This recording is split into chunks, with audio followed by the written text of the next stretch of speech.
अस्सलाम वालेकुम वरहमतुल्लाह। नाज़रीन किराम, Hakim Ahmed Junaid Akhtar Hashmi Darushshifa international and Hijama center से आपसे मुखातिब हूँ।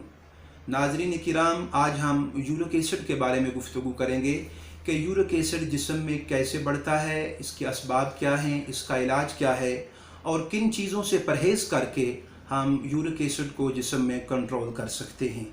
नाज़रीन किराम, यूरिक एसिड बढ़ने के असबाब में चाय का ज़्यादा इस्तेमाल करना, गोश्त का ज़्यादा इस्तेमाल करना, सॉफ़्ट ड्रिंक्स का ज़्यादा इस्तेमाल करना, फ़ास्ट फूड्स का ज़्यादा इस्तेमाल करना, खट्टी चीज़ों का ज़्यादा इस्तेमाल करना जैसे दही है, लस्सी है और वर्जिश का ना करना यूरिक एसिड के बढ़ने के असबाब में शामिल है। नाज़रीन किराम, आज मैं आपके सामने यूरिक एसिड को कंट्रोल करने का एक घरेलू और आसान तरीन नुस्खा शेयर करूंगा, जिसे आप घर में बनाकर इस्तेमाल करें और यूरिक एसिड को कंट्रोल कर सकते हैं। आपको 4 चीज़ें लेना होंगी: पुदीना, अदरक और अजवाइन 15-15 ग्राम और तेज़पात 6 अदद। ये 4 चीज़ों को आप 4 गिलास पानी में रात को भिगो दें, सुबह इनको जोश दें और जब 3 गिलास बाकी बच जाएं, इसमें शहद से मीठा करें और सुबह दोपहर शाम एक एक गिलास इस्तेमाल करने से चंद ही दिनों में आपका बढ़ा हुआ यूरिक एसिड कंट्रोल हो जाएगा। नाज़रीन किराम, अब रही बात परहेज़ की कि यूरिक एसिड में हमें किन चीज़ों से परहेज़ करना चाहिए।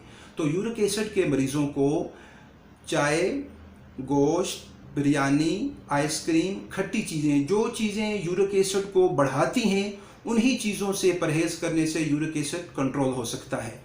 नाज़रीन किराम, अब रहा ये सवाल कि यूरिक एसिड के मरीज़ कौन सी डाइट इस्तेमाल करें, कौन सी चीज़ें अपनी ग़िज़ा में इस्तेमाल करें जिससे यूरिक एसिड जो है वो जिस्म में कंट्रोल हो जाए।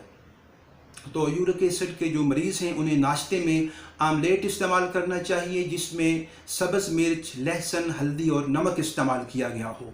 दिन की ग़िज़ा में वो बकरे का शोरबा इस्तेमाल कर सकते हैं, बकरे के शोरबे के साथ रोटी इस्तेमाल कर सकते हैं, लहसुन का अचार इस्तेमाल कर सकते हैं, मोरिंगा का अचार जैसे आप सुहांजना कहते हैं, सुहांजना की जड़ का अचार इस्तेमाल कर सकते हैं, सब्ज़ मिर्च का अचार इस्तेमाल कर सकते हैं और शाम के खाने में भी यही चीज़ें आप जो दिन को इस्तेमाल करते हैं वही चीज़ें आप इस्तेमाल कर सकते हैं।